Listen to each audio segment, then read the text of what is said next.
Praise the Lord. கர்த்தருடைய பரிசுத்த நாமத்துக்கு மகிமை உண்டாவதாக. அந்த வாரங்களில் பார்த்த செய்தியினுடைய தொடர்ச்சி தான் இந்த வாரம் பார்ட் 2 பாகம் 2. சங்கீதம் 41:1-2 வசனங்கள். சிறுமைப்பட்டவன் மேல் சிந்தை உள்ளவன் பாக்கியவான், தீங்கு நாளில் கர்த்தர் அவனை விடுவிப்பார். சிறுமைப்பட்டவன் மேல் சிந்தை உள்ளவன் பாக்கியவான், தீங்கு நாளில் கர்த்தர் அவனை விடுவிப்பார். கண்களை முடிச்சு வைப்போம். இதாவே இந்த நல்ல வேலைக்காக நன்றி செலுத்துகிறோம். இந்த நாளில் குடும்ப சமூகத்தினால் வருகிறோம். கர்த்தர் நீர் பெரிய காரியங்களை செய்ய வேண்டுமாய் கூட நாங்கள் செபிக்கிறோம். கர்த்தாவே, இந்த யூடியூப்லேயே கேட்குற செய்திகளை நம்முடைய பிள்ளைகளுக்கு ஆசீர்வாதமாக இருக்கும்படி செய்கிறாங்க. நம்முடைய பிள்ளைகளுக்கு நன்மை கிடைக்கும்படி கர்த்தர் கிருபை செய்ய வேண்டுமாய் கூட நான் செபிக்கிறேன். கர்த்தர் நீர் பொறுப்படுத்திக் கொள்ளும், காத்துக்கொள்ளும், வழி நடத்தும், ஆசீர்வதிப்பார்.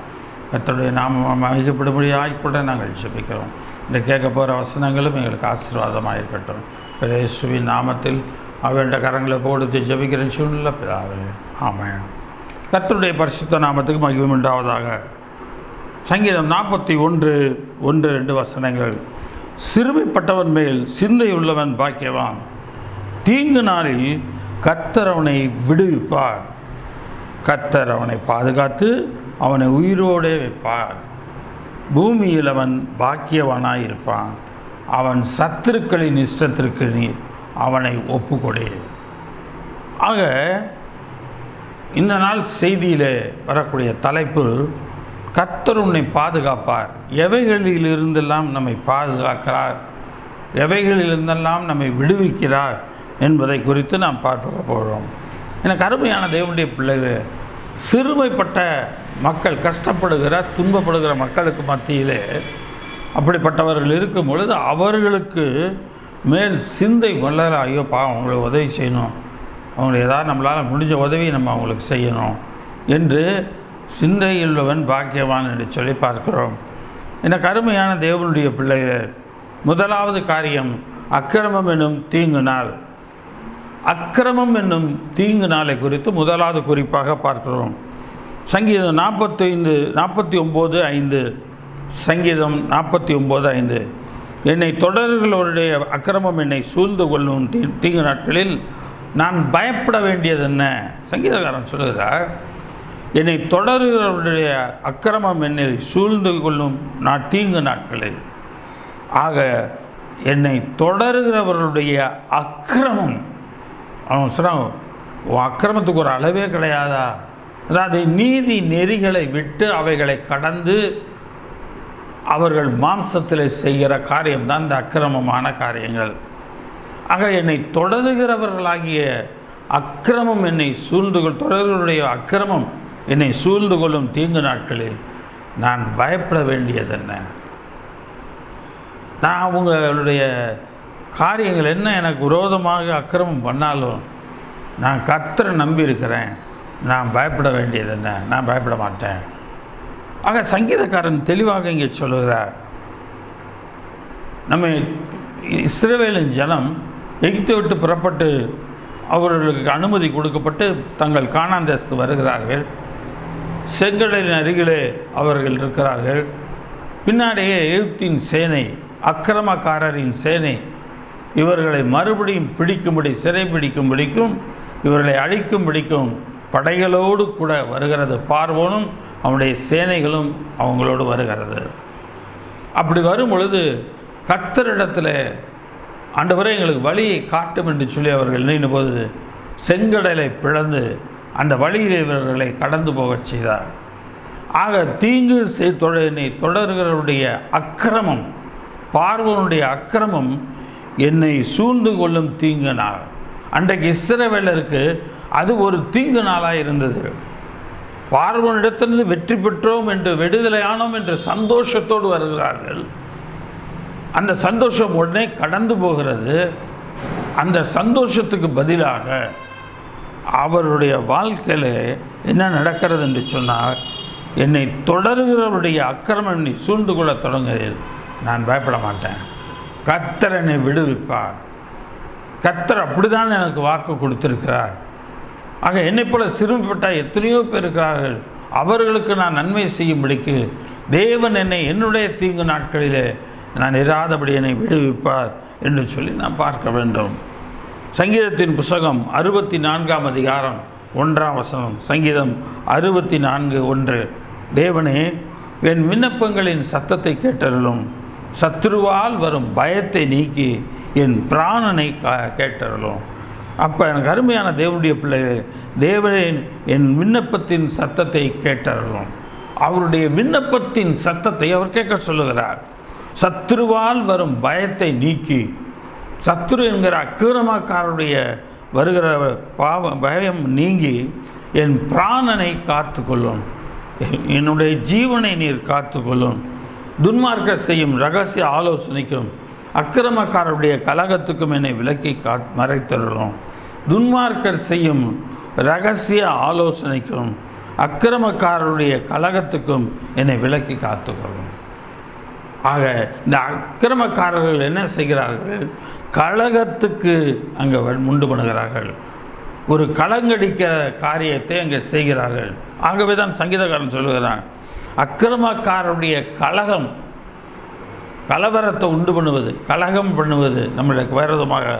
ஆக இவைகளுக்கு என்னை விலக்கி விடுவித்தருளும், இவைகளுக்கு எனக்கு விலக்கி என்னை மறைத்தருளும் என்று சொல்லி சங்கீதக்காரர் கேட்கிறார்.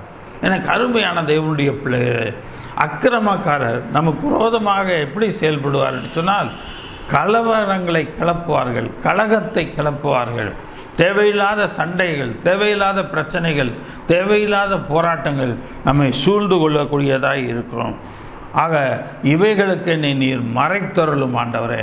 அவர்கள் நாவியை கலங்க பண்ணாதபடிக்கு, என் ஆத்மாவை கலங்க பண்ணாதபடிக்கு, என்னுடைய சரீரத்தில் எந்த கலங்குதலும் வராதபடிக்கு நீர் என்னை மறைத்து கொள்ளும், நீர் என்னை மறைத்து கொள்ளும் ஆண்டவரே என்று சொல்லி சங்கீதக்காரன் இங்கே கேட்குறார். கருமையான அப்படி நம்முடைய வாழ்க்கையில் நம்ம ஆண்டவரிடத்தில் கேட்க வேண்டும். ஆண்டவரே, நீர் என்னை அக்கிரமக்காரருடைய கலகத்துக்கு என்னை விலக்கி காத்தருளும் என்று சொல்லி நான் பார்க்கிறோம். அக்கிரமக்காரருடைய கலகத்துக்கு சங்கீதம் 5ஆம் அதிகாரம் 5ஆம் வசனம். சங்கீதம் 5:5 வசனம். வீம்புக்காரர் உம்முடைய கண்களுக்கு முன்பாக நிலை நிற்க மாட்டார்கள், அக்கிரமக்காரர் யாவரையும் வெறுக்கிறீர்.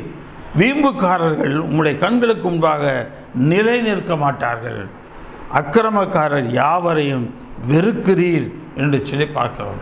அக்கிரமக்காரரை தேவன் வெறுக்கிறார். இந்த அக்கிரமக்காரர் வீம்பு பண்ணி அவங்க உமக்கு முன்பாக நிற்க முடியாது ஆண்டவரே, அவங்க நிலை நிற்க முடியாது உமக்கு முன்பாக. அக்கிரமக்காரர் யாவரையும் நீர் வெறுக்கிறீர். ஆக எனக்கு அருமையான தேவனுடைய பிள்ளைகளே, நமக்கு விரோதமாக அக்கிரமம் என்னும் தீங்கினால், அக்கிரமம் பண்ணுகிறவர்களுடைய அக்கிரமங்கள் நம்மை சூழ்ந்து கொள்ளாதபடி, அந்த அக்கிரமத்தின் கலக்கங்கள் உண்டாகாதபடிக்கு தேவன் நம்மை விடுவிக்கிறவராயும் மறைக்கிறவராயும் அவர்களை வெறுக்கிறவராயும் இருக்கிறார். ஆக சங்கீதம் 6:8-10 வசனங்கள் பார்க்கிறோம்.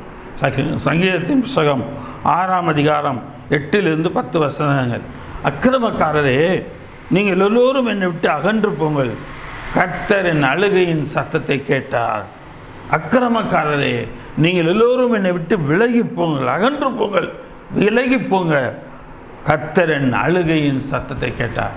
நீங்கள் பண்ணுற ஒவ்வொரு காரியத்துக்கும், என்னை கலங்கடிக்கிற ஒவ்வொரு காரியத்தின் நிமித்தம் நான் ஆண்டவரிடத்தில் அழுகையோடு நான் செபிக்கிறேன். அந்த நிலையில் அதை கர்த்தர் கேட்கிறவராக இருக்கிறார். கர்த்தர் கேட்டார் என்று சொல்லி அவர் சொல்லுகிறார்.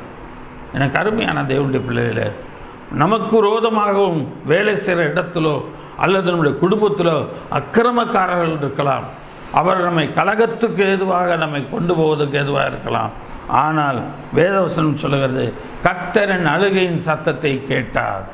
கர்த்தர் அழுகையின் சத்தத்தை கேட்டார். கர்த்தரின் விண்ணப்பத்தை கேட்டார். கர்த்தரின் ஜெபத்தை ஏற்றுக்கொள்வார். கர்த்தர் என்னுடைய விண்ணப்பத்தை கேட்டார். கர்த்தரின் ஜெபத்தை ஏற்றுக்கொள்வார். நான் கர்த்தரிடத்தில் தான் கேட்பேன். உங்கள்கிட்டருந்து என்னை விலக்கி காத்தருடுவார். ஆக என்னை விட்டு நீங்கள் அகன்று போயிருங்க. ஏன்னா தேவனிடத்தில் நான் ஜெபிச்சிருக்கேன். தேவனிடத்தில் நான் அழுகையோடு நான் சத்தமிட்டேன். கர்த்தர் கேட்டிருக்கிறாரு. கேட்டிய விண்ணப்பத்தை கேட்டார். என் ஜெபத்தையும் ஏற்றுக்கொள்வார். என் பகைஞர் எல்லாரும் வெக்கி கலங்கி போவார்கள். ஆக நான் கலங்கி போக மாட்டேன். என்னை பகைக்கிற பகைஞர் யாவரும் வெக்கி மிகவும் கலங்கி போவார்கள். சாதாரணமாக அல்ல, மிகவும் கலங்கி போவார்கள். மிக அதிகமான அளவில் அவர்கள் தான் கலங்கி போவார்கள். அவர்கள் பின்னாக திரும்பி சடுதியிலே வெட்கப்படுவார்கள். அவர்கள் பின்னிட்டு நிலையில் இருந்து அவங்க என்ன கலகத்தை நம்முடைய வாழ்க்கையில் உண்டு பண்ணணும்னு நினைக்கிறாங்களோ, என்ன பிரச்சனைகளை நம்முடைய வாழ்க்கையில் உண்டு பண்ணணும்னு நினைக்கிறாங்களோ, அந்த காரியத்தில் திரும்பி சடுதியில் அவங்களே வெட்கப்படுவாங்க. அவங்களே வெட்கப்பட்டு போவாங்க. உங்களுடைய வாழ்க்கையில் கூட உங்களுக்கு விரோதமாக கலகத்தை உங்கள் குடும்பத்துக்குள் உண்டு பண்ண வேண்டும். வேலை செய்கிற இடத்துல கலகத்தை உண்டு பண்ண வேண்டும். உங்கள் குடும்பத்துக்குள்ளார கலகத்தை உண்டு பண்ண வேண்டும் என்று சொல்லி இருப்பார்கள். ஆனால் தேவன் அவர்களை கலங்க பண்ணுகிறவராக இருக்கிறார். நாம் அந்த நேரத்தில் அழுகையோடு நாம் தேவனிடத்தில் ஜெபிக்கும் பொழுது நம்முடைய ஜெபத்தை கர்த்தர் கேட்கிறவராக இருக்கிறார். இன்றைக்கு நாட்களில், இன்றைய காலகட்டத்தில் இந்த அக்கிரமம் என்கிற தீங்கு நாள் எல்லாருடைய வாழ்க்கையிலும் இருக்கிறது. அது என்னவென்று சொன்னால் கொஞ்சம் நஞ்சம் இல்லை. நாம் ஒவ்வொரு நாளும் நாம் சிறுமைப்படுத்தப்பட்டு கொண்டிருக்கிறோம்.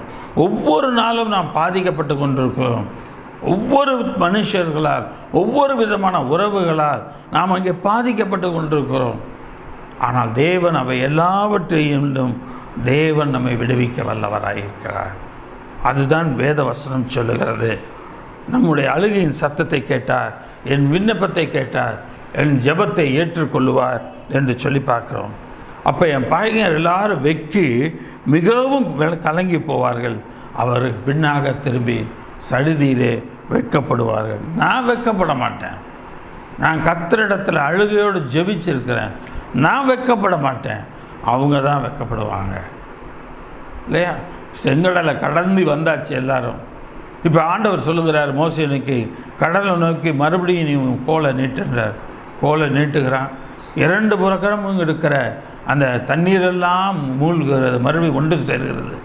அப்பொழுது இவர்கள் பின்னாக துரத்தி வந்த பார்வோனுடைய சேனையும் அந்த இடத்துல மிகவும் பாதிக்கப்படுகிறது.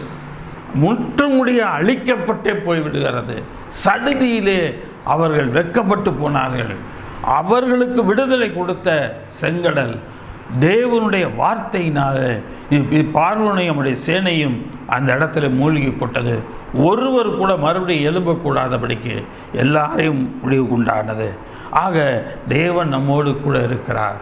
அக்கிரமக்காருடைய தீங்கு நாட்கள், அவர் நம்ம செய்கிற கலகம் உண்டு பண்ணுதல் என்னும் தீங்கு நாட்களில் தேவன் நம்மை காக்கிறவராயிருக்கிறார். சங்கீதத்தின் புஸ்தகம் 59ஆம் அதிகாரம் 1ஆம் வசனம் முதல், சங்கீதம் 59:1 முதல், என் தேவனே, என் சத்துருக்களுக்கு என்னை தப்புவியும், என் மேல் எழும்புகிறவர்களுக்கு என்னை விலக்கி உயர்ந்த அலைக்களத்தில் வையும். கேட்குறார், என் தேவனே, என் சத்துருக்களுக்கு என்னை தப்புவியும், எனக்கு சத்துருவாக இருக்கிறவங்களுக்கு என்னை தப்புவிங்க ஆண்டவரே. என் மேலே எழும்புகிறவன் என்ன ஒன்றில்லாமல் ஆக்கணும்னு சொல்லி எனக்கு மேலாக அவன் சத்தத்தை உயர்த்தி எனக்கு மேலாக அவங்க சுயத்தில் செய்கிற எல்லாவற்றையும் நீ பார்த்து என்னை உயர்ந்த அடைக்கலத்தில் வையும் ஆண்டவரே. என்னை உயர்ந்த உடைய அடைக்கலத்தில் கொண்டு போய் வச்சிருங்க. நான் பாதுகாப்பாக நான் இருந்துக்குவேன். இந்த அக்கிரமக்காரருடைய கலகத்துக்கு நான் விலக்கி மீட்கப்படுவேன். 2ஆம் வசனம் சொல்லுகிறது 59:2, அக்கிரமக்காரருக்கு என்னை ரட்சித்து தப்புவித்து இரத்தப்பிரியரான மனுஷருக்கு என்னை விலக்கி ரட்சியும். அக்கிரமக்காரருக்கு என்னை தப்புவித்து இரத்தப்பிரியரான மனுஷருக்கு என்னை விலக்கி ரட்சியும். ஆக யாராவது ஒருத்தர் சாகணும், யாராவது ஒருத்தர் ஒரு காயம். நீ சொல்லல பழமொழியில், எனக்கு 2 கண்ணு போனாலும் பரவாயில்ல, அவனுக்கு ஒரு கண்ணாவது போகணும், ஒரு பார்வையாவது அவனுக்கு போயாகணும். எனக்கு 2 பார்வையும் போனால் பரவாயில்ல. அந்த அளவுக்கு ஒரு வெறி, அந்த அளவுக்கு ஒரு பகைக்கிற ஒரு நிலையில், வெளியில் தெரியாது ஆனால் உள்ளூர பகைக்கிற அக்கிரமக்காரர்கள், இவர்களுக்கு தேவன் தப்பு வைக்கிறவராக இருக்கிறார். இரத்தப்பிரியரான மனுஷருக்கு என்னை விலக்கி ரட்சியும். இதோ என் பிராணனுக்கு பதிவிருக்கிறார்கள், என் உயிருக்கே பதிவிருக்கிறார்கள். கர்த்தாவே, என்னிடத்தில் மீறுதலும் பாவமும் இல்லாதிருந்தும் பலவான்கள் எனக்கு விரோதமாய் கூட்டம் கொடுக்கிறார்கள். எனக்கு விரோதமாய் என்ன செய்கிறாங்களா? மீறுதலும் பாவமும் இல்லாதிருந்தோம். என்கிட்ட மீறுதலும் பாவமும் இல்லை, நான் எந்த பாவம் செய்யலை, எந்த மீறுதலும் இல்லாதிருந்தோம் பலவான்கள் எனக்கு விரோதமாய் கூட்டம் கொடுக்கிறார்கள். இதை நீ பார்த்து கொண்டிருக்கிறீர்ப்பா. என்னிடத்தில் அக்கிரமம் இல்லாதிருந்தும் ஓடி திரிந்து யுத்தத்துக்கு ஆயத்தமாகிறார்கள். நான் அவங்களுக்கு விரோதமாக நான் எந்த அக்கிரமும் நான் நினைக்கிறேன். நான் ஒரு நாள் அவங்கள பற்றி பேசவே கிடையாது, ஒரு நாள் அவங்கள பற்றி எந்த கருத்து நான் சொன்னது கிடையாது. ஆனால் அவங்களா எல்லாத்தையும் நான் சொன்னதாக, நான் பேசினதாக எடுத்துகிட்டு எனக்கு விரோதமாக எல்லாவற்றிலும் எனக்கு விரோதமாக வர பார்க்குறாங்க. அதுதான் இந்த 4வது வசனம் சொல்ல, என்னிடத்தில் அக்கிரமம் இல்லாதிருந்தும் ஓடி திரிந்து யுத்தத்துக்கு ஆயத்தமாகிறார்கள். இந்த நாட்களில் யுத்தத்துக்கு ஆயத்தம்னா என்ன அர்த்தம்? நமக்கு விரோதமாக ஒரு கூட்டணி ஆளை வேலை செய்கிற இடத்துல சேர்க்கிறது, நமக்கு விரோதமாக ஆட்களை கூடி வர பண்ணி ஒரு கூட்டம் தேடி அவர்களையும் நமக்கு விரோதமாக நாம் களங்கம் பண்ணுவதற்காக நம்மளை அக்கிரமக்காரர், அவர்களைப் போல நமக்கும் புத்தி இருக்கும், அவங்கள போல் நாமளும் அக்கிரமம் செய்வோம்னு நினச்சி நமக்கு விரோதமாக அந்த இடத்துல அவங்க கலகம் பண்ணுறாங்க. எனக்கு அருமையான தேவனுடைய பிள்ளைகள், அவன் சொல்லுகிறார், எனக்கு துணை செய்ய விழித்து என்னை நோக்கி பாரு. எனக்கு துணை செய்ய ஆண்டவரே, நீங்கள் தான் எனக்கு துணை செய்ய முடியும். எனக்கு துணை செய்ய நீங்கள் எழுந்து நிச்சயமா விழித்து என்னை முன்பாக நோக்கி பாரும் ஆண்டவரே. எரேமியா தீர்க்கதரிசியின் புஸ்தகம் 16ஆம் அதிகாரம் 17ஆம் வசனம். எரேமியா தீர்க்கதரிசியின் புஸ்தகம் 16ஆம் அதிகாரம் 17-18 வசனம். என் கண்கள் அவருடைய எல்லா வழிகளின் மேலும் நோக்கமாயிருக்கிறது, அவைகள் முகத்துக்கு முன்பாக மறைந்திருக்கிறதில்லை. அக்கிரமம் அவர்கள் என் கண்களுக்கு முன்பாக மறைந்திருக்கிறதும் இல்லை. ஆக தேவன் சொல்லுகிறார், என் கண்கள் அவருடைய எல்லா வழிகள் மேலும் நோக்கமாயிருக்கிறது, அவைகள் என் முகத்துக்கு முன்பாக மறைந்திருக்கிறதில்லை. அவருடைய அக்கிரமம், நமக்கு விரோதமாய் பண்ணுகிறவர்கள் பண்ணுகிற அக்கிரமம் கர்த்தருடைய கண்களுக்கு முன்பாக மறைந்திருக்கவே இல்லை. அவர் எல்லாத்தையும் பார்த்துட்டு இருக்கிறார். எது வரைக்கும் என் பிள்ளைக்கு என் பிரச்சனை பண்ணுவீங்க, எது வரைக்கும் என் மகளுக்கு என் மகனுக்கு விரோதமாக நீங்கள் பெரிய பிரச்சனை பண்ண முடியும்? இவை எல்லாவற்றுக்கும் தேவன் ஒரு முடிவை உண்டு பண்ணுகிறார். இவை எல்லாவற்றுக்கும் தேவன் ஒரு பெரிதான மாறுதலை உண்டு பண்ண வல்லவராக இருக்கிறார். இங்கே பார்க்கிறோம், முதலாவது நான் அவருடைய அக்கிரமத்துக்கும் அவருடைய பாவத்துக்கும் ரெட்டிப்பாய் நீதியை சரி கட்டுவேன். முதலாவது நான் என்ன செய்வேன்? நான் அவருடைய அக்கிரமத்துக்கும் அவருடைய பாவத்துக்கும் ரெட்டிப்பாய் நீதியை சரி கட்டுவேன் என்று சொல்கிறார். இந்த அக்கிரமக்காரருக்கு தேவன் நீதியை சரி கட்டுகிறவராயிருக்கிறார். நமக்கு விரோதமாக அக்கிரமம் செய்கிறவர்கள், நமக்கு விரோதமாக எல்லாம் செய்கிறவர்கள், அவர்களுக்கு விரோதமாக தேவன் ரெட்டிப்பான நீதியை சரி கட்டுகிறவராயிருக்கிறார். கர்த்தர் யெகோவாவாய் இருக்கிறபடினாலே நமக்கு விரோதமாய் அக்கிரமம் செய்கிறவருடைய எல்லா காரியத்திலிருந்தும் அந்த தீங்கிலிருந்தும் தேவன் நம்மை விடுவிக்கிறதோடு மாத்திரமல்ல, நமக்கு யார் அக்கிரமம் பண்ணுறாங்களோ, யார் நம்ம கலங்கடிக்கிறாங்களோ அவங்களுக்கு அந்த இடத்துல சொல்கிறாரு, அவருடைய அக்கிரமங்களை தேவன் மறைந்திருக்காதபடினால் அதற்குரிய நீதியை சரி கட்டுகிறவராயிருக்கிறார். நீதியை அவங்களுக்கு சரி கட்டுவார். நாம் அவங்கள்ட்ட நீதியை சரி கட்ட முடியாது. நான் என்ன பண்ணேன், இப்போ என்ன தப்பு பண்ணிட்டேன், நான் என்ன செஞ்சிட்டேன், நான் என்ன செஞ்சேன், நான் ஒன்றும் பண்ணலையே. ஆக இந்த இடத்துல இப்படி பேசுகிறோம். எனக்கு அருமையான தேவனுடைய பிள்ளைகளே, அவருடைய அக்கிரமத்துக்கும் அவருடைய பாவத்துக்கும் ரெட்டிப்பாய் நீதியை சரி கட்டும் என்று சொல்லி பார்க்கிறோம். அவர் என் தேசத்தை தீட்டுப்படுத்தி என் சுதந்திரத்தை என்ற அருவறுக்கப்படத்தக்க தங்கள் காரியங்களின் நாற்றமான விக்கிரகங்களால் நிரப்பினார்கள். எப்படி அக்கிரமம் உண்டாகிறது? விக்கிரகங்களை அங்கே உண்டு பண்ணுகிறபடினாலே அக்கிரகம் அங்கே உண்டாகிறது. அந்த அக்கிரமங்களுக்கு தேவன் நம்மை விலக்கி விடுவிக்கிறவராயிருக்கிறார். அக்கிரமமாய் செய்கிறவன் எவனுக்கும் நீ தயவு பாராட்டாதீங்க, எந்த இரக்கத்தையும் பாராட்டாதீங்க, தயவும் பாராட்டாதீங்க. ஆக இந்த இடத்துல அவங்க என்ன செய்கிறாங்களாம், சாயங்காலத்தில் திரும்பி வந்து நாய்களைப் போல ஊளையிட்டு ஊரை சுற்றி திரிகிறார்கள். சாயங்காலத்தில் திரும்பி வீட்டுக்கு வராங்க, நாய்களைப் போல ஊளையிட்டு, நாய்கள் ஊளையிடுவது போல ஊளையிட்டு ஊரை சுற்றி திரிகிறார்கள். இதோ தங்கள் வார்த்தைகளால் கக்குகிறார்கள், அவர்கள் உதடுகளில் பட்டயங்கள் இருக்கிறது, கேட்கிறவன் யார் என்று கேட்கிறார்கள். இந்த அக்கிரமக்காரர் எல்லாருடைய எண்ணங்களும் என்ன, எங்களை கேட்க யார் இருக்கா, உனக்காக யார் பரிந்து பேச வருவா, நாங்கள் அவனையும் பார்த்து அவனுக்கும் விரோதமாக நாங்கள் செயல்படுவோம். ஆக யாரும் நமக்கு உதவி செய்ய விடாதபடிக்கு அவர்களும் மேலும் ஒரு வெட்கப்படுத்தும்படியான கலகத்தை உண்டு பண்ணுறாங்க. அவங்களுக்கும் ஒரு பிரச்சனைகளை கொடுத்து நமக்கு எந்த விதமான அவங்க உதவி அவங்க செய்யாதபடி அவங்களுக்கு பிரச்சனை கொடுக்கலாம். நமக்கு பிரச்சனை கொடுப்பதோடு மாத்திரமல்ல, நமக்கு உதவி செய்கிறவர்கள் மேலும் அவர்களுக்கும் பிரச்சனைகள் உண்டு பண்ணுகிறான். இதுதான் அக்கிரமக்காரருடைய செய்கை. ஆனால் தான் தீங்கு நாட்களில் என்னை விடுவிப்பார். அப்படின்னா என்ன அர்த்தம்? அக்கிரமம் என்கிற தீங்கு நாள்லேருந்து கர்த்தர் நம்மை விடுவிக்கிறார். நமக்கு விரோதமாக யார் வேண்டுமானாலும் எந்த விதமான கலகத்தையும் அக்கிரமம் பண்ணலாம். ஆனால் கர்த்தர் என்ன செய்கிறாராம், சகாயம் கிடைக்கும் காலத்தில் பக்தி உள்ளவன் எவனும், நாம் பக்தி உள்ளவர்களாக இருப்போமானா நமக்கு நேரம் கிடைக்கிறப்பெல்லாம் கர்த்தரை நோக்கி விண்ணப்பம் செய்யணும். அப்பொழுது மிகுந்த ஜலப்பிரவாகம், அவங்களால நிறைய பிரச்சனைகள், ஜலப்பிரவாகத்தை போல நிறைய பிரச்சனைகள் வந்தாலும் அது என்ன செய்வதில்லை, அணுகாது. எனக்கு அருமையான தேவனுடைய பிள்ளைகளே, உங்களுக்கு விரோதமாக இப்படி தீங்கு பேசுகிறாங்களா, நீங்கள் அவங்களுக்கு எந்த தீமையும் செய்யாத பொழுது அவங்க உங்களுக்கு விரோதமாக தீமை செய்கிறாங்களா, கர்த்தரிடத்தில் ஜெபம் பண்ணுங்க.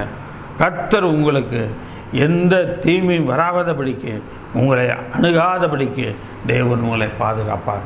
ஜலப்பிரவாகத்தைப் போல எவ்வளவு தீங்குகள், எவ்வளவோ தீமைகள் வரலாம், ஆனால் அவை எல்லாவற்றிற்கும் கர்த்தர் விடுவிக்கிறவராயிருக்கிறார். அவைகள் அணுகாதபடி நம்மை பாதுகாக்கிறவராயிருக்கிறார். சங்கீதம் 45:7, சங்கீதம் 45:7, நீ நீதியை விரும்பி அக்கிரமத்தை வெறுக்கிறீர், ஆதலால் தேவனை உம்முடைய தேவன் உமது தோழரை பார்க்கலும் உம்மை ஆனந்த தைலத்தினால் அபிஷேகம் பண்ணினார். நீர் நீதியை விரும்பி அக்கிரமத்தை வெறுக்கிறார். தேவன் அக்கிரமத்தை வெறுக்கிறார். அந்த சுவாபங்கள் நமக்கு இருக்கக்கூடாது. அதனால தான் 32ஆம் சங்கீதம் 2ஆம் வசனத்தை, எவனுடைய அக்கிரமத்தை கர்த்தர் எண்ணாது இருக்கிறாரோ. அப்போ நம்மக்கிட்ட அக்கிரமம் செஞ்சோம்னா, ஆண்டவரே நான் தெரியாதனமாக இவங்களுக்கு விரோதமாக நான் தீமை நினச்சேன், இவங்களுக்கு விரோதமாக இவங்கள்ட்ட முறுமுறுத்தேன், இவங்களை பற்றி அவதூறு பேசினேன், எல்லா தப்பை பண்ணேன், மன்னிச்சுக்கிங்க ஆண்டவரே, இனிமேல் நான் அந்த மாதிரி யாரை குறித்தும் நான் பேச மாட்டேன், யாரை குறித்தும் அவதூறு கிளப்ப மாட்டேன், யாருக்கு விரோதமாக நான் தீங்கு நினைக்க மாட்டேன், நான் யாருக்கு விரோதமாக பொய்யை பிணைத்து பொய்யை பேச மாட்டேன் இல்லையா, எல்லாம் சொல்லுகிறவர்கள் அநேகம் பேர் உண்டு. ஆனால் தேவன் என்ன செய்கிறாராம், அக்கிரமக்காரர் இருக்கிறார். ஆகவே நாம் அக்கிரமம் செய்ய வேண்டாம். நாம் அக்கிரமத்தை எல்லாம் அறிக்கையிட்டு தேவனிடத்தில் மன்னிப்பு பெறுவோம். 51ஆம் சங்கீதம் 2ஆம் வசனத்தை பாருங்கள். 51ஆம் சங்கீதம் 2ஆம் வசனம், என் அக்கிரமம் நீங்கள் என்னை முற்றிலும் கழுவி என் பாவங்களற என்னை சுத்திகரியும். என் அக்கிரமம் நீங்கள் என்னை முற்றிலும் கழுவி, என் அக்கிரமெல்லாம் நீங்கள் என்னை முற்றிலும் கழுவுங்க ஆண்டவரே. என் ஆன்வி ஆத்மா சரீரம் முற்றிலும் கழுவப்படட்டும். என் பாவங்களற என்னை சுத்திகரியும். இந்த பாவத்தினால் அக்கிரமம் வருகிறது. இந்த அக்கிரமத்தினால் நான் எல்லாவித தீவினைகளை செய்கிறவனாக மாறுகிறேன். ஆக எல்லாவற்றிலிருந்தும் என்னை நீக்கி அருளும் ஆண்டவரே. இவை எதுவும் என்னை ஆட்கொள்ளாதபடி காத்துக்கொள்ளும். அதே 51ஆம் சங்கீதம் 9ஆம் வசனம் சொல்கிறது, என் பாவங்களை பாராதபடி நீர் உமது முகத்தை மறைத்து என் அக்கிரமங்களையெல்லாம் நீக்கி அருளும். நீர் என்ன செய்ய வேண்டுமா, என் பாவங்களை பாராதபடிக்கு நீர் உமது முகத்தை மறைத்து, என் பாவத்தை பார்க்காதபடி முகத்தை மறைச்சிக்கிங்க, என் அக்கிரமங்களையெல்லாம் நீக்கி அருளுங்க. தேவனை 3 கேட்குறான் அந்த இடத்துல. இந்த அக்கிரமங்களையெல்லாம் நீக்கணும்னு சொல்லிட்டு அதுக்கு பதில் எனக்கு 3 காரியங்கள் தேவை. தேவனே, சுத்த இருதயத்தை என்னிலே சிருஷ்டியும், நிலைவரமான ஆவியை என்னை உள்ளத்திலே புதுப்பியும். இடத்துல சொல்லுவார், சுத்த இருதயத்தை என்னிலே சிருஷ்டியும், உங்களுடைய நிலைவரமான ஆவியை என் உள்ளத்தில் புதுப்பியும். இதுதாங்க அதற்கு இந்த தீங்கு நாளில் நம்ம எல்லாவற்றையும் எதிர்த்து நிற்கணும்னு சொன்னால், இந்த சங்கீதக்காரன் 51ஆம் சங்கீதத்திலிருந்து கேட்பது போல, தேவனே என் சுத்த இருதயத்தை என்னிலே சிருஷ்டியும், நிலைவரமான ஆவியை எனக்கு தந்தருளும் என்று சொல்கிறான். உமது சமூகத்தை விட்டு என்னை தள்ளாமலும், உமது பரிசுத்தாவியை என்னிடத்திலிருந்து எடுத்துக்கொள்ளாமலும் எனும். உமது சமூகத்தை விட்டு என்னை தள்ளாதீங்க, உம்முடைய சமூகத்தை விட்டு என்னை தள்ளாதீங்க, என்னை எடுத்துக்கொள்ளாமல் பரிசுத்தாவியை என்னை விட்டு எடுத்துக்கொள்ளாதீங்க. ஆக நிலைவரமாகவே பரிசுத்தாவி. மூன்றாவதவன் கேட்குறான், உங்கள் இரட்சணத்தின் சந்தோஷத்தை எனக்கு திரும்பவும் எனக்கு தந்து உற்சாக ஆவி என்னை தாங்கும்படி செய்யும். எனக்கு அருமையான தேவனுடைய பிள்ளைகளே, 3 கேட்குறான். நிலைவரமான ஆவி, பரிசுத்தாவி, அடுத்து என்ன செய்கிறான், உற்சாகமான ஆவி. இது 3 நமக்குள்ளே இருக்குமானால் அக்கிரமக்காரருடைய தீங்குனால் நம்ம கடந்து வர முடியும். சுத்த இருதயம், இரட்சணியத்தின் சந்தோஷம், இதெல்லாம் நமக்குள்ளே இருக்குமானால் இந்த காரியங்கள் இருக்கும்போது எந்த அக்கிரமமும் நம்மை ஆட்கொள்ளாது. யார் நமக்கு விரோதமாக தீங்கு நினைச்சாலும் அது நம்மளை ஒன்றும் பண்ண முடியாது. அது ஒன்றும் பண்ண முடியாதபடி கர்த்தர் அவைகளை பாதுகாக்கிறவராக இருக்கிறார். எனக்கு அருமையான தேவனுடைய பிள்ளை, கர்த்தர் உங்களை விடுவித்து காக்கிற தேவனாக இருக்கிறார் என்று அக்கிரமம் என்னும் தீங்கினார். அக்கிரமம் என்னும் தீங்கினார். 2வது தீங்கினார், துன்மார்க்கனுக்கு குழி வெட்டப்படுகிற வரைக்கும் உள்ள நாட்கள் தீங்கு நாட்கள். நமக்கு விரோதமாக இருக்கிற துன்மார்க்கனுக்கு குழி வெட்டப்படுகிற வரைக்கும் இருக்கும் நாட்கள் தீங்கு நாட்கள். சங்கீதம் 94:12-13. சங்கீதம் 94:12-13. கர்த்தாவே, நீதிமானுக்கு குழி வெட்டப்படும் வரைக்கும் நீர் தீங்கு நாட்களில் அமர்ந்திருக்க பண்ணி சிட்சித்து உமது வேதத்தை கொண்டு போதிக்கிற மனுஷன் பாக்கியவான். ஆக தேவன் அந்த தீங்கு நாளை சில சமயம் நம்முடைய வாழ்க்கையை அனுமதிப்பார். அப்படி அனுமதிக்கும் போது என்ன செய்கிறாராம், சிட்சித்து உங்களுடைய வேதத்தை கொண்டு போதிக்கிறார். அவருடைய வேதத்தை கொண்டு நம்மை போதிக்கிறார். நம்ம உண்மையாக தேவனுடைய வேதத்தை நேசிக்கிறோமா? நாம் வேத புஸ்தகத்திலேருந்து வசனத்தை எடுத்து வாசிக்கிறோமா? கண்டிப்பாக நம்ம வாசித்தோம்னா துன்மார்க்கருக்கு குழி வெட்டப்படுகிற வரைக்கும் தேவன் நம்மை தாங்குகிறவராக இருப்பார். தேவன் நம் பட்சத்திலிருந்து ஆறுதலையும் தேறுதலையும் கொடுத்து நம்மை விலக்கி காக்கிறவராக இருக்கிறார். எனக்கு அருமையான தேவனுடைய பிள்ளைகளே, இதுதான் ஆதியாகமத்தின் புஸ்தகம் 18ஆம் அதிகாரம் 20-25 வசனங்களை பார்க்கிறோம். ஆதியாகமம் 18, 20-28. கர்த்தர் சோதம் குமராவின் கூக்குரல் எளிதாக இருப்பதினாலும் அவைகளின் பாவம் மிகவும் கொடிதாக இருப்பதினாலும் நான் இறங்கி போய் என்னிடத்தில் வந்து என்னை எட்டின அந்த கூக்குரலுடைய அவர் செய்கிறார்களோ இல்லையோ என்று பார்த்து அறிவேன் என்றார். அப்பொழுது அந்த புருஷர் அவ்விடம் விட்டு சோதமை நோக்கி போனார்கள். ஆபிரகாமோ பின்னும் கர்த்தருக்கு முன்பாக நின்று கொண்டுதான், ஆண்டவருக்கு முன்பாக நின்று கொண்டிருக்கான். ஆண்டவரே அப்போ கேட்குறான், ஏன்னா அந்த சோதம் குமராவில் தான் இவனுடைய சித்தப்பா பையன் போயிருக்கிறான். அவன் போயிருக்கிற இடம் சோதம் குமரா, லோத்து போய் தங்கியிருந்த இடம் சோதம் குமரா பட்டம். அது லோத்து அங்கே போய் தங்கியிருக்கிறான். இப்போ லோத்தை நினச்சி கவலைப்படுறான். கவலைப்பட்டவன் என்ன கேட்குறான், ஆண்டவரே துன்மார்க்கனோட நீதிமானையும் அழிப்பீரோ என்று சொல்லி கேட்குறான். உடனே ஆண்டவர் சொல்லுகிறாரு, பட்டணத்துக்கு ஒரு வேளை 5 நீதிமான்கள் இருப்பார்கள், அவர்கள் அதற்குள் இருக்கும் அந்த 50 நீதிமான்கள் நிமித்தம் ரட்சியாமல் அந்த ஸ்தலத்தை அழிப்பீரோ. துன்மார்க்கனுடைய நீதிமானை சங்கரிப்பது உமக்கு தூரமாக இருப்பதாக. துன்மார்க்கனுடைய நீதிமானை சங்கரிப்பது உமக்கு தூரமாக இருப்பதாக. நீதிமானையும் துன்மார்க்கனையும் சமமாய் நடப்பித்து உமக்கு தூரமாக இருப்பதாக. சர்வலோக நியாயாதிபதி நீதி செய்யாதிருப்பாரோ என்றார். சர்வலோக நியாயாதிபதி நீதி செய்கிற தேவனாக இருக்கிறார். ஆபிரகாம் அந்த இடத்துல சொல்லுகிறான், ஆண்டவரே ஒருவேளை அந்த பட்டணத்தில் நீதிமான் இருப்பாங்களே, இந்த துன்மார்க்கரை அழிக்கும் போது நீதிமான அழிந்து போயிடுவாங்களா அப்படின்னு கேட்குறாங்க. லோத்து உண்மையில் ஒரு நீதிமானாக தான் இருந்தான் ஆபிரகாமோடு இருந்த வரைக்கும். ஆபிரகாம் விட்டு போன பிற்பாடும் கூட அவன் வாழ்க்கையில் சோதம் குமரால் இருந்தாலும் அவன் அந்த இடத்துல அவன் நீதிமானாக தான் இருந்தான். கர்த்தர் அவனோடு கூட இருந்தார். எனக்கு அருமையான தேவனுடைய பிள்ளை, 2 நாளாகமத்தின் புத்தகம் 6ஆம் அதிகாரம் 23ஆம் வசனம், 2 நாளாகம் 6:23. அப்பொழுது பரலோகத்திற்கிற தேவரீர் கேட்டு துன்மார்க்கருடைய நடக்கையை அவன் தலையின் மேல் சுமர பண்ணி அவனுக்கு நீதியை சரி கட்டவும் நீதிமானுக்கு அவனுடைய நீதிக்கு தக்கதாய் செய்து அவனை நீதிமானாக்கவும் தக்கதாய் உமது அடியாரை நியாயம் தீர்ப்பீராக. துன்மார்க்கருடைய நடக்கையை அவன் தலையின் மேல் சுமர பண்ணி, துன்மார்க்கருடைய நடக்கையை அவன் தலையின் மேல் சுமர பண்ணி அவனுக்கு நீதியை சரி கட்ட செய்தார்.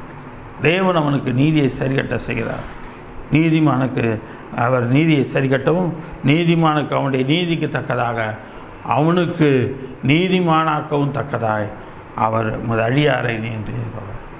ஆக நீதி செய்கிறவனை அவனுடைய நீதியை கண்ணோக்கி பார்த்து அவனை நீதிமானாக மாற்றுகிறவராயிருக்கிறார். நாம் நீதி செய்வோமானால் தேவன் நம்மை நீதிமானாக்குகிறார். துன்மார்க்கன் நீதிமான், அக்கிரமக்காரன் சுத்தமானவன், கலகம் பண்ணாதவன், கலகத்தை உண்டு பண்ணாதவன். கருமையான தேவனுடைய பிள்ளைகளே, மோசே தேவனிடத்தில் போய் நான் அவருடைய கட்டளைகளை எல்லாம் பெற்றுக்கொண்டு வருகிறேன் என்று அந்த மலையிலே ஏறி அவன் ஆண்டவருடைய சமூகத்தில் போன பொழுது அவன் எனக்கு என்ன ஆயிற்றோ, ரொம்ப நாள் ஆச்சு அவனை காண, அவனுக்கு என்ன ஆயிற்றோ என்று தெரியவில்லை. அதனால் நமக்கு ஒரு தேவர்களை உண்டு பண்ணுவோம் என்று சொல்லி அவரவர்களுக்கு தேவன் கொடுத்த தங்கம், தேவன் அவர்களுக்கு கொடுத்த தங்கத்தை அவர்கள் மேல் அப்படியே எல்லாத்தையும் கொண்டாந்து கொட்டுறாங்க. ஆரோன் அவைகளினாலே ஒரு கன்றுக்குட்டிகளை வார்ப்பித்தான் என்று சொல்லி பார்க்கிறோம். அந்த இடத்துல எல்லாரும் குடித்து வெறிச்சு எல்லாம் ஆர்ப்பாட்டம் பண்ணுறாங்க. ஆனால் மோசேட்ட கர்த்தர் சொல்கிறாரு, நீ கீழே இறங்கி போய் பாரு, அந்த ஜனங்கள் தங்களுக்குள்ளே தங்களை கெடுத்து கொண்டிருக்கிறார்கள்.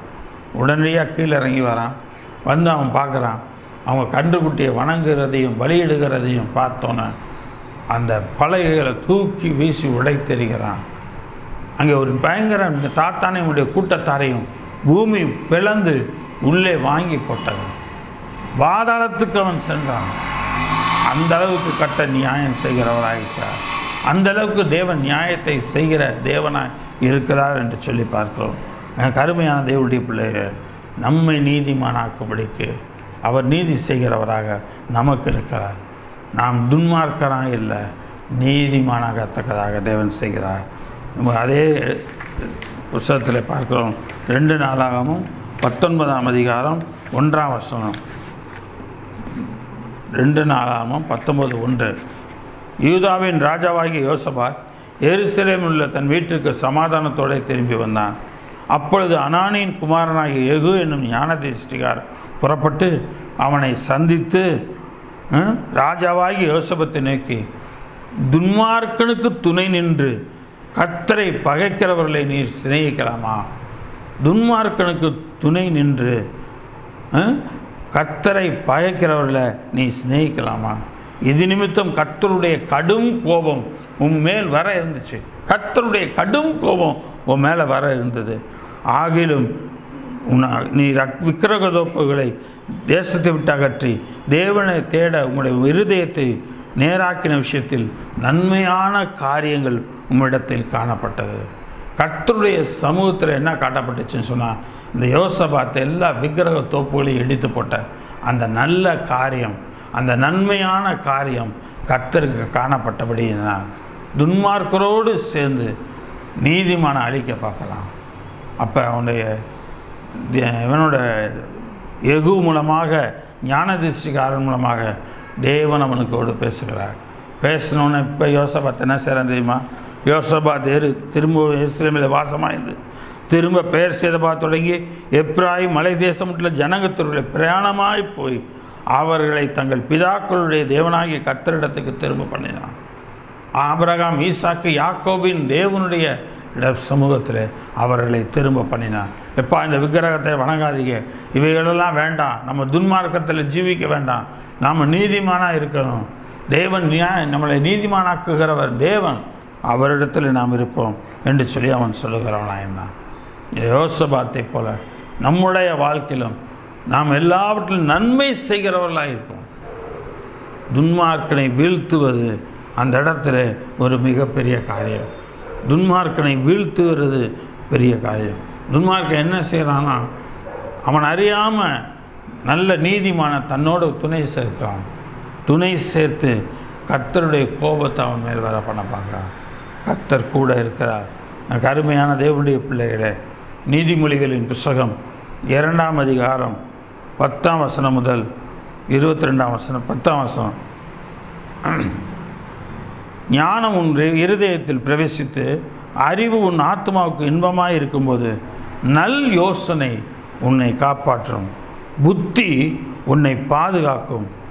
ஞானம் உன் இருதயத்தில் பிரவேசித்து அறிவு உன் ஆத்மாவுக்கு இன்பமாக இருக்கும்போது நல் யோசனை, நீ யோசிக்கிற நல் யோசனை உன்னை காப்பாற்றும், புத்தி உன்னை பாதுகாக்கும். அதனால் நீ துன்மார்க்கனுடைய வழிக்கும் மாறுபாடு பேசுகிற மனுஷனுக்கும் அந்தகார வெளியில் நடக்க நேதி நெறிகளை விட்டு தீமை செய்ய மகிழ்ந்து துன்மார்க்கருடைய மாறுபாடுகளை கலிகூறுகிறவர்களுக்கும். ஆக இங்கே பார்க்கலாம், நீ நீதிமானுடைய வழிக்கும் மாறுபாடு பேசுகிறவனுக்கும் அந்தகார வழியில் நடக்க நீதி நெறிகளை விட்டு தீமை செய்ய மகிழ்ந்து துன்மார்க்கருடைய மாறுபாடு கலிகூறுகிறவர்களுக்கும் மாறுபாடம் பாதைகளிலும் கோணலான வழிகளில் நடக்கிறவர்களுக்கும் நீ தப்பு வைக்கப்படுவ. என்னென்ன சொல்கிறேன் பாருங்கள். துன்மார்க்கருடைய வழி, மாறுபாடு பேசுகிற மனுஷன், அந்தகார வழியில் நடக்கிற நீதி நெறிகளை விட்டுவிடுதல், தீமை செய்ய மகிழ்ந்து துன்மார்க்கருடைய மாறுபாடுகளில் களி கூறுறவங்க, அவங்க எல்லாருடைய வழிகளிலும் கர்த்தர் அங்கே பார்க்கிறவராயிருக்கா. மாறுபாட எல்லா பாதைகளிலும் கோணலாலும் நடக்கிறவர்களுக்கும் நீ தப்பு வைக்கப்படுவ. நம்முடைய வாழ்க்கை இவைகளுக்கு தப்பு வைக்கப்படுவாங்க. தேவன் நம்மை தப்பு வைப்பார். 10 முதல் 15 வசனங்கள், நீதிமொழிகள் 2ஆம் அதிகாரம் 10 முதல் 15 வசனங்கள். 21ஆம் வசனத்தை வந்து பாருங்கள். அதே அதிகாரம் 21ஆம் வசனம். செவ்வையானவர்கள் பூமியிலே வாசம் பண்ணுவார்கள், உத்தமர்கள் அதிலே தங்கியிருப்பார்கள். துன்மார்க்கரோ பூமியிலிருந்து அறுப்புண்டு போவார்கள், துரோகிகள் அதில் இராதபடி நிர்மூலமாவார்கள். துன்மார்க்கரோ பூமியிலிருந்து அறுப்புண்டு போவார்கள். துன்மார்க்கர் பூமியிலிருந்து அறுப்புண்டு போயிடுவாங்க, ஆனால் துரோகிகள் விராதபடி நிர்மூலமாவாங்க. அந்த மாதிரி நாம் போகாதபடிக்கு நாம் செவ்வையான பழியில் பூமியில் வாசம் பண்ணுவோமானால் கர்த்தர் நமக்கு பெரிய காரியங்களை செய்கிறவராக.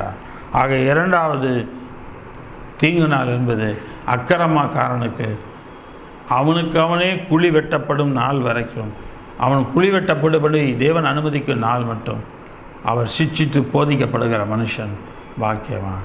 நாமும் அப்படிப்பட்டவர்களாக இருக்க போகிறோம். இந்த தீங்கு நாட்களுக்கும் தேவன் நம்மை விடுவிக்க வல்லவராயிருக்கிறார். நீதிமொழிகளின் புஸ்தகம் 3ஆம் அதிகாரம் 33ஆம் வசனம். நீதிமொழிகள் 3:33.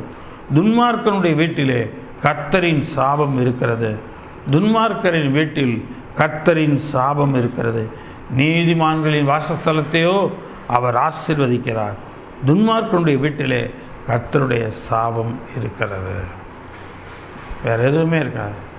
துன்மார்க்கனுடைய வீட்டில் கர்த்தரின் சாபம் இருக்கும். அவன் என்ன செஞ்சாலும் சரி, அவன் குடும்பம் விருத்தி அடைகிறதுக்காக, அவன் வாழ்க்கையை விருத்தி அடைகிறதுக்காக அவன் என்ன செய்தாலும் சரி, அவன் வீட்டில் சாபம் தான் இருக்கும், கர்த்தரின் சாபம் இருக்கும். அவன் எவ்வளோ தான் சம்பாதிச்சாலும் பத்தாது, அவன் எவ்வளோ தான் இது பண்ணாலும் அவனுக்கு ஒன்றும் கிட்டிச்சிடாது. ஆனால் அதே நேரம் நீதிமானு கொஞ்சம் தான் இருக்கும். ஆனால் நீதிமானுடைய வாசஸ்தலம் என்று சொல்லுகிறார். அந்த இடத்துல வீடு என்று கூட சொல்ல, நீதிமான் இருக்கிற இடம் கர்த்தருடைய வாசஸ்தலமாக இருக்கிறது. வாசஸ்தலத்தையோ அவர் ஆசீர்வதிக்கிறார். கர்த்தருடைய ஆசீர்வாதம் நீதிமான்கள் மேல் இருக்கிறது. ஆக துன்மார்க்கர் குழிவெட்டப்படுகிற வரைக்கும் இருக்கிற நாட்கள் தீங்கு நாட்கள். நமக்கு விரோதமாக இருக்கிற துன்மார்க்கர் குழி வெட்டப்படுகிறது. ஒன்று பண்ண நினச்சிங்க, நமக்கு வர வேண்டிய நன்மையை தடுக்கிறது யாராக இருந்தாலும் சரி, நமக்கு வருகிற எல்லா வித போராட்டங்களுக்கும் நம்மளை தப்புவிக்கிற தேவன் இங்கே இருக்கிறார். அவர் நம்மை நன்மையினால் நிரப்புகிறவராக இருக்கிறார். வாசிக்கலாம். மல்கியா தீர்க்கதரிசியின் புஸ்தகம் 3ஆம் அதிகாரம் 16 முதல் 18 வசனங்கள். மல்கியா 3:16-18. அப்பொழுது கர்த்தருக்கு பயந்தவர்கள் ஒருவரோடு பேசிக்கொள்வார்கள், கர்த்தர் கவனித்து கேட்பார். கர்த்தருக்கு பயப்படுந்தவர்களுக்காகவும் அவருடைய நாமத்தை தியானிக்கிறவர்களுக்காகவும் ஞாபக புஸ்தகம் ஒன்று அவருக்கு எழும்பாக எழுதப்பட்டிருக்கிறது. என் சம்பத்தை நான் சேர்க்கும் நாளிலே அவர்கள் என்னுடையவர்களாக இருப்பார்கள் என்று சேனைகளின் கர்த்தர் சொல்லுகிறார். நமக்காக ஒரு ஞாபக புஸ்தகத்தை தேவன் வச்சிருக்கார். துன்மார்க்கன் தான் கர்த்தருக்கு பயப்பட மாட்டான், கர்த்தர் இல்லை என்று சொல்லுகிறான், அவன் எதுக்கும் பயப்பட மாட்டான்.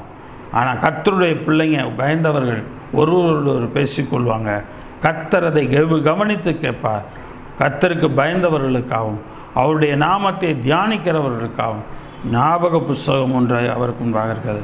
என் சம்பத்தை சேர்க்கும் நாளிலே அவர்களை என்னுடையவர்களாக நான் மாற்றிக்கொள்வேன். எனக்கு குமாரனை கடாட்சிக்கிறது போல நான் அவர்களை கடாட்சிப்பேன். ஒரு பிள்ளைய எப்படி ஒரு தகப்பன் காப்பாற்றுறனோ அதுபோல் நானும் அவர்களை பாதுகாப்பேன், கடாட்சிப்பேன் என்று தேவன் சொல்லுகிறார். மல்கியா 4ஆம் அதிகாரம் அந்த இடத்துல பார்க்கிறோம். 1ஆம் வசனம் முதல் 3 வசனங்கள் வரைக்கும். மல்கியா 4:1 முதல் 3 வரைக்கும். இதோ எரிகிற அக்கினி சூளையைப் போல எரிகிற நாள் வரும், எரிகிற அக்கினி சூளையைப் போல நாள் வரும். அப்பொழுது அகங்காரிகள் யாவரும் அக்கிரமம் செய்கிற யாவரும் துரும்பாய் இருப்பார்கள். வரப்போர் அந்த நாள் அவர்களை சுட்டரிக்கும், அது அவர்களுக்கு முன்பாக வேரையும் கொப்பையும் வைக்காமல் போகும் என்று சேனைகளை கர்த்தர் சொல்லுகிறார். இன்றைக்கு நாம் பார்க்குறோம், அமெரிக்காவில் ஒரு மாகாணத்தில் தீப்பற்றி எரியுது, காட்டு தீ. ஒரு பட்டணத்தில் உள்ள எல்லாரையுமே காலி பண்ணி வெளியில் வர வைக்கிறாங்க. எல்லாம் புகைக்காடாக மாறிப்போகுது, எல்லா கட்டடங்களும் எரிந்து போகிறது. அதுதான் இங்கே சொல்லுகிறார் கர்த்தர். அவர்கள் வேரையும் கொப்பரையும் வைக்காமல் அது சுட்டெரிக்கப்படும். துன்மார்க்கருடைய நாட்கள் அப்படிப்பட்ட நாட்கள், அப்படி தான் இருக்கும். ஆனாலும் என் நாமத்துக்கு பயந்திருக்கிற உங்கள் மேல் நீதியின் சூரியன் உதிக்கும். ஆனால் என் நாமத்துக்கு பயந்திருக்கிறவர் மேல் நீதியின் சூரியன் உதிக்கும், அதன் செட்டையின் கீழ் ஆரோக்கியம் இருக்கும். நீதியின் சூரியனுடைய செட்டையின் கீழ் ஆரோக்கியம் இருக்குமா?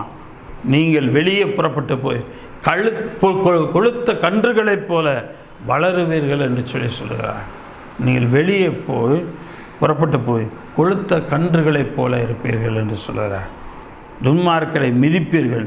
நான் இதை செய்யும் நாளிலே அவர்கள் உங்கள் உள்ளங்கால்களின் கீழ் சாம்பலாகி இருப்பார்கள். அவர்கள் உங்கள் உள்ளங்காலின் கீழ் சாம்பலாகி இருப்பார்கள் என்று கர்த்தர் சொல்கிறார்.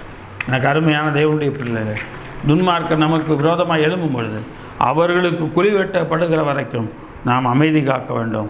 தேவன் நமக்கு அதை தான் சொல்லியிருக்கிறார். நாம் இப்படி செய்யும் பொழுது கர்த்தர் நம்மை பாதுகாக்கிறவராக இருக்கிறார். வாசிக்கலாம். எரேமியா தீர்க்கதரிசியின் புத்தகம் 17-18 வசனங்கள். எரேமியா 17-18 வசனங்கள். 17-18. நீர் எனக்கு பயங்கரமாயிராதையும், தீங்கு நாளில் நீரே என் அடைக்கலம். நான் வெட்கப்படாமல் என்னை துன்பப்படுத்துகிறவர்கள் வெட்கப்படுவார்களாக, நான் கலங்காமல் அவர்கள் கலங்குவார்களாக. ஆக கலங்கமடித்தல் என்கிற ஒரு தீங்கு நாள், கலங்குதல் என்கிற ஒரு தீங்கு நாள்.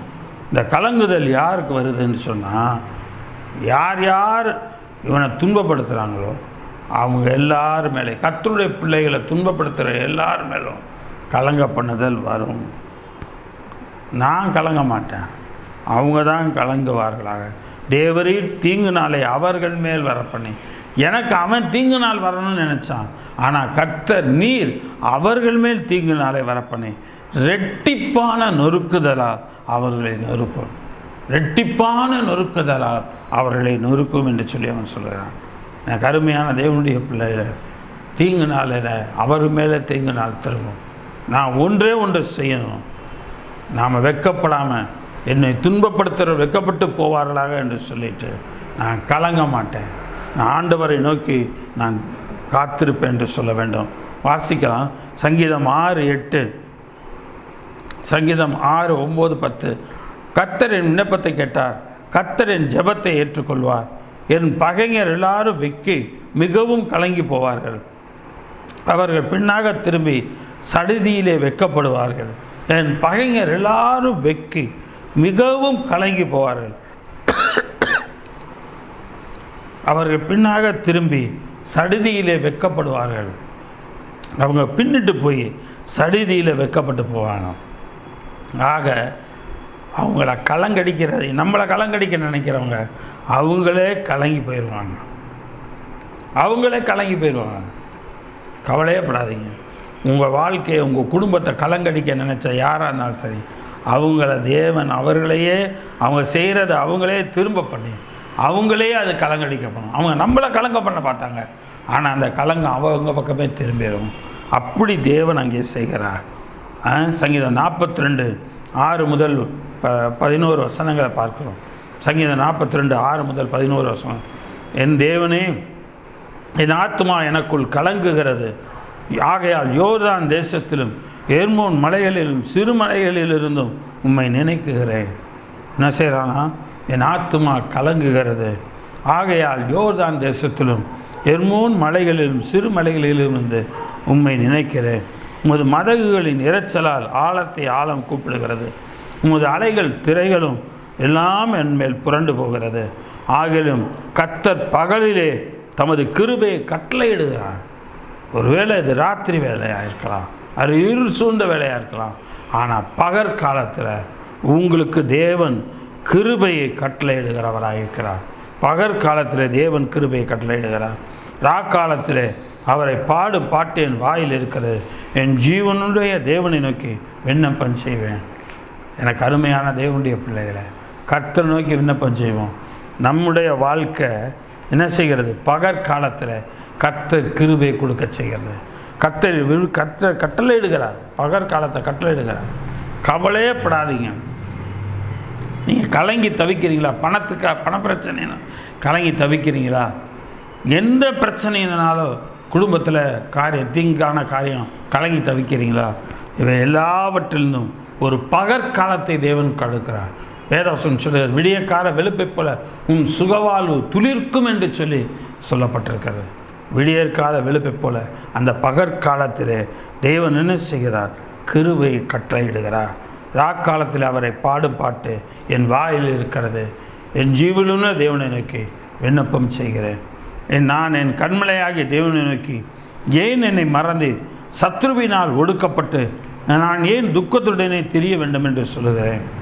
என் தேவன் எங்கே என்று என் சத்துருக்கள் நாள்தோறும் என்னுடைய சொல்லி என்னை நிந்திப்பது என் எலும்புகளை குத்துகிறது போல் இருக்கிறது. என் ஆத்மாவே, நீ ஏன் கலங்குகிறாய்? ஏன் எனக்குள் தேங்குகிறாய்? தேவனை நோக்கி காத்திரு.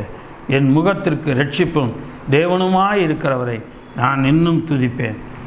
அருமையான தேவனுடைய பிள்ளைகள், என் ஆத்மாவே, நீ ஏன் கலங்குகிறாய்? ஏன் எனக்குள் தேங்குகிறாய்? தேவனை நோக்கி காத்திரு. உன் முகத்திற்கு இரட்சிப்பும் தேவனுமாயிருக்கிறவரை துதிப்பேன். நீ கலங்க வேண்டாங்க. கலங்குதல் என்னும் தீங்கு, கலங்க வேண்டாம். கர்த்தர் தெளிவாய் சொல்கிறார். கர்த்தர் தேவனை நோக்கி காத்திரு. உன் முகத்திற்கு இரட்சிப்பும் என் தேவனுமாய் இருக்கிறவரை நான் இன்னும் துதிப்பேன். நாம் துதிக்க தாங்க சத்ருவினால் வருகிற எல்லா விதமான கலங்குதலுக்கும் தேவன் விலக்கி காப்பார். ஒரு பிரச்சனை பார்த்து ஒரு பிரச்சனை இன்றைக்கி சொல்கிறவங்க எல்லாரும், பாஸ்டர் ஒரு பிரச்சனை நடந்துச்சு, அவங்கள்ட்ட இப்போ இதுதானே நடந்துச்சு, இதை எப்படியாவது சமாளிச்சிட்டோன்னு நினைக்கும் போது பின்னாடியே அடுத்த பிரச்சனை எனக்கு வந்து நிற்குது, என்னை ரொம்ப மனசை பாதிக்குது, எனக்கு இது ரொம்ப பாதிப்பு உண்டாக்குது என்று சொல்லி அவர் சொல்லுகிறார். எனக்கு அருமையான தேவனுடைய பிள்ளைகள், உங்களுக்கு தான் இந்த வசனம். என் ஆத்மாவை நீ ஏன் கலங்குகிறாய்? ஏன் தியங்குகிறாய்? தேவனை நோக்கி காத்திரு. என் முகத்திற்கு இரட்சிப்பும் என் தேவனுமாய் இருக்கிறவரை நான் இன்னும் துதிப்பேன். ஏசாயா தீர்க்கதரிசியின் புத்தகம் 44 அதிகாரம் 8 வசனம். சங்கீதம் ஏசாயா 44:8. நீங்கள் கலங்காமலும் பயப்படாமலும் இருங்கள். அக்காலம் முதற்கொண்டு அதை உங்களுக்கு விளங்க பண்ணினதும் முன்னறிவித்ததும் இல்லையோ? இதற்கு நீங்களே சாட்சிகள். என்னை தவிர தேவன் உண்டோ? என் வேறொரு கண்மலையும் இல்லையே, ஒருவனையும் அறியே. நீங்கள் கலங்காமலும் பயப்படாமலும் இருங்க. நீங்கள் உங்கள் வாழ்க்கையில் கலங்காதீங்க, பயப்படாதீங்க. நீங்கள் உங்கள் தாயின் இருக்கிற காலம் முதற்கொண்டு, தாயின் கருவில் இருக்கும் காலம் முதற்கொண்டு இந்நாள் வரைக்கும் உங்களுக்கு எல்லாவற்றையும் தேவன் முன்னறிவித்திருக்கிறார், எல்லாவற்றையும் தேவன் செய்திருக்கிறார். ஆகவே நீங்கள் என்ன செய்ய வேண்டாம்? கலங்க வேண்டாம், பயப்படாமலும் இருங்க என்று கர்த்தர் சொல்கிறார். ஏசாயா தீர்க்கதரிசியின் புத்தகம் 45 அதிகாரம் 15 வசனம். ஏசாயா 45:11. இஸ்ரவேலின் தேவனும் இரட்சகருமாகிய நீர் மெய்யாகவே மறைத்து கொண்டிருக்கிற தேவனாய் இருக்கிறேன். விக்கிரகங்களை உண்டு பண்ணுகிற அனைவரும் வெட்கப்பட்டு லட்சையடைந்து ஏகமாய் கலங்கி போவார்கள். விக்கிரகத்தை தங்களுக்காக உண்டு பண்ணி கொள்ளுகிறவங்க ஏகமாக கலங்கி போவாங்க. இஸ்ரவேலோ கர்த்தராலே நித்திய ரட்சிப்பினால் ரட்சிக்கப்படுவான். எப்படியா? நித்திய ரட்சிப்பினால் ரட்சிக்கப்படுவான். நீங்கள் என்றைக்கும் உள்ள சதா காலங்களிலும் வெட்கப்படாமலும் கலங்காமலும் இருப்பீர்கள். நீங்கள் என்றைக்கும் உள்ள சதா காலங்களிலும் வெட்கப்படாமலும் கலங்காமலும் இருப்பீர்கள். வானங்களை சிருஷ்டித்து பூமியையும் வெறுமையாயிருக்க சிருஷ்டியாமல் அதை குடியிருப்புக்காக செய்து படைத்து அதை உருவேற்படுத்தின தேவனாய் கர்த்தர் சொல்லுகிறதாவது, நானே கர்த்தர், உனக்கு வேறு ஒருவரும் இல்லை. நான் தான் உன் கர்த்தர், உனக்கு வேறு யாரும் கிடையாது. எனக்கு அருமையான தேவனுடைய பிள்ளைகளை, விக்கிரகத்தை வணங்கி விக்கிரகத்தை நம்பி போகிறவங்க அவங்க யாரும் வெட்கப்பட்டு லட்சியம் அடைந்து ஏகமாக கலங்குவாங்க. ஆனால் கர்த்தரோ நம்மை நித்திய ரட்சிப்பினால் ரட்சிப்பார். நீங்கள் என்றைக்கும் உள்ள சதா காலங்களிலும் வெட்கப்படாமலும் கலங்காமலும் இருப்பீர்கள். நீங்கள் என்றைக்கும் உள்ள சதா காலங்களிலும் வெட்கப்படாமலும் கலங்காமலும் இருப்பீர்கள். எனக்கு அருமையான தேவனுடைய பிள்ளைகள், நம்ம வெட்கப்பட்டு போக மாட்டோம், கலக்கமடைய மாட்டோம். யோவான் எழுதின சுவிசேஷம் 14ஆம் அதிகாரம் 1ஆம் வசனத்தை பார்க்கிறோம். யோவான் 14:1, உங்கள் இருதயம் கலங்காதிருப்பதாக, தேவனிடத்தில் விசுவாசமாயிருங்கள், என்னிடத்தில் விசுவாசமாயிருங்கள். உங்கள் இருதயம் கலங்காதிருப்பதாக, தேவனிடத்தில் விசுவாசமாக இருங்க, தேவனுடைய குமாரனாகிய என்னிடத்தில் விசுவாசமாக. என் பிதாவின் வீட்டில் அநேக வாசஸ்தலங்கள் உண்டு, அப்படி இல்லாதிருந்தால் நான் உங்களுக்கு சொல்லியிருப்பேன். ஒரு ஸ்தலத்தை உங்களுக்கு ஆயத்தம் பண்ண போகிறேன் என்று ஆண்டவர் சொன்னார். நான் இப்போ உங்களுக்காக ஸ்தலத்தை ஆயத்தம் பண்ணின பின்பு நான் இருக்கிற இடத்துல நீங்களும் இருக்கும்படி நான் மறுபடியும் வந்து உங்களை என்னிடத்தில் சேர்த்துக்கொள்வேன். நீ நம்ம கலங்கி தவிக்க வேண்டிய அவசியமே இல்லை. நம்முடைய இருதயம் கலங்கணும்னு அவசியமே கிடையாது. பரத்தில் தேவனுடைய வலது பாரிசத்து வீட்டிருக்கிற தேவனுடைய குமாரன் நமக்கான ஒரு வாசஸ்தலத்தை அங்கே உண்டு பண்ணியிருக்கார். பரலோகத்தில் தேவன் நமக்குன்னு ஒரு வாசஸ்தலத்தை உண்டு பண்ணியிருக்கிறார். என் பிதாவின் வீட்டில் அநேக வாசஸ்தலங்கள் இருக்கிறது, அதை உங்களுக்கு நான் ஆயத்தம் பண்ண போகிறேன் என்று சொல்லியிருக்கிறார். அதே யோவான் 14:26-27, என் நாமத்தினாலே பிதா அனுப்ப போகிற பரிசுத்தாவியாகிய தேற்றவாளனே எல்லாவற்றையும் உங்களுக்கு போதித்து நான் உங்களுக்கு சொன்ன யாவற்றையும் உங்களுக்கு நினைப்பூட்டுவார். சமாதானத்தை வைத்து போகிறேன், என்னுடைய சமாதானத்தை உங்களுக்கு கொடுக்கிறேன். உலகம் கொடுக்கிற பிரகாரம் நான் உங்களுக்கு கொடுக்கறதில்ல. உங்கள் இருதயம் கலங்காமலும் பயப்படாமலும் இருப்பதாக. இந்த உலகம் கொடுக்குற சமாதானம், இந்த உலகம் கொடுக்குற சந்தோஷம், அது மறுபடியும் கலங்க பண்ணுதலுக்குள்ளே கொண்டு வரும். ஆனால் தேவன் கொடுக்குற சமாதானம் நம்முடைய இருதயத்தை கலங்காமலும் பயப்படாமலும் இருக்க செய்யும். எனக்கு அருமையான தேவனுடைய பிள்ளைகளை, தேவன் தீங்கு நாளிலே கர்த்தர் அவனை விடுவிப்பார். சிறுமைப்பட்டவன் மேல் சிந்தை உள்ளவன் பாக்கியவான். தீங்கு நாளிலே கர்த்தர் அவனை விடுவிப்பார். எப்படிப்பட்ட தீங்கு நாள்? அக்கிரமங்கள் என்னும் தீங்கு நாளிலே தேவன் நம்மை பாதுகாத்து நம்மை வழி நடத்துகிறவராயிருக்கிறார். இரண்டாவது தீங்கு நாள் எதை குறிக்கிறது? துன்மார்க்கனுக்கு குழி வெட்டப்படுகிற நாளை குறிக்கிறது. மூன்றாவது எதை குறிக்கிறது?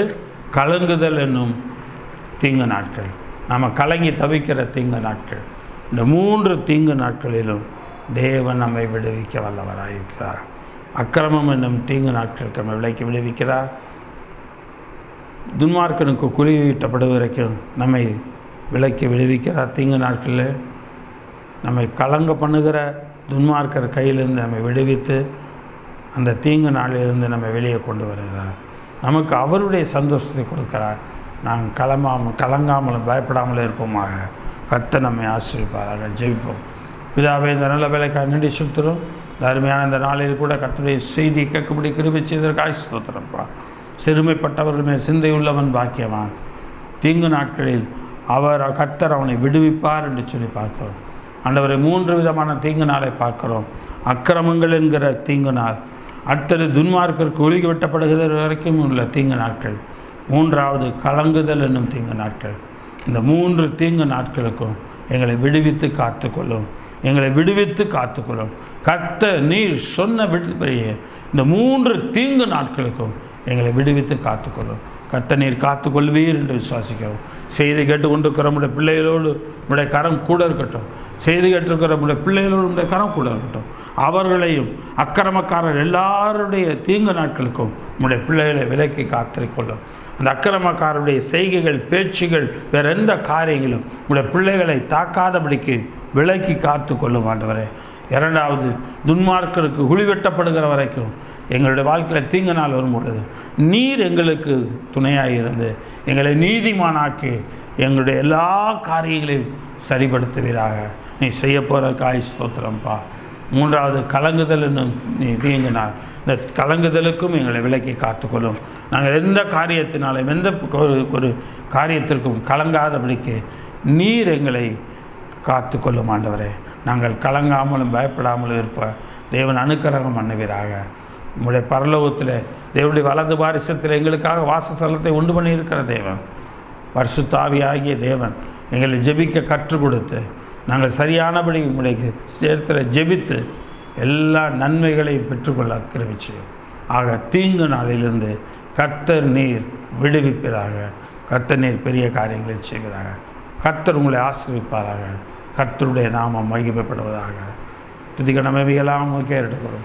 கர்த்தருடைய நாமத்தில் ஜெபிக்கிறோம் ஜீவனில் பிதாவே, ஆமென். என் ஆத்மாவே கர்த்தரை ஸ்தோத்திரி, என் முழுவதுமே பரிசுத்த நாமத்தை ஸ்தோத்திரி. என் ஆத்மாவே கர்த்தரை ஸ்தோத்திரி, கர்த்தர் செய்த சகல உபகாரங்களை மறவாதே, ஆமென். நம்முடைய கர்த்தராகிய இயேசு கிறிஸ்துவினுடைய கிருபை, பிதாவாகிய தேவனுடைய அன்பும் பரிசுத்தமுடைய வழிநடத்தல் பக்கபலமும் பாதுகாப்பும் மீண்டும் மீண்டும் சதா காலங்கள் நம் அனைவரோடு கூட இருப்பதாக, ஆமென். கர்த்தர் உங்களை தீங்கு நாட்களில் நீங்களாக்கி மீறி விடுவிப்பார். அக்கிரமம் அங்கே தீங்கு நாட்களிலே நம்மளை நீங்களாக்கி விடுவிப்பார். துன்மார்க்கனுக்கு குழி வெட்டப்படுகிற துன்மார்க்கனுடைய கிரியைகளுக்கும் தீங்கு நாட்களுக்கும் நம்மை விலக்கி விடுவிப்பார். அடுத்து கலங்குதல் என்னும் தீங்கு நாட்களுக்கும் நம்மை விலக்கி விடுவிக்கிறவராக கர்த்தரிடத்தில் ஜெயிப்போம். விசுவாசத்தோடு ஜெபிங்க. கர்த்தர் பெரிய காரியங்களை செய்வார். இந்த மூன்றிலிருந்தும் நம்மை பாதுகாக்கிறவராகிறார். ஆமென், ஆமென், ஆமென். கர்த்தர் உங்களை ஆசீர்வதிப்பார். ஆமென், ஆமென்.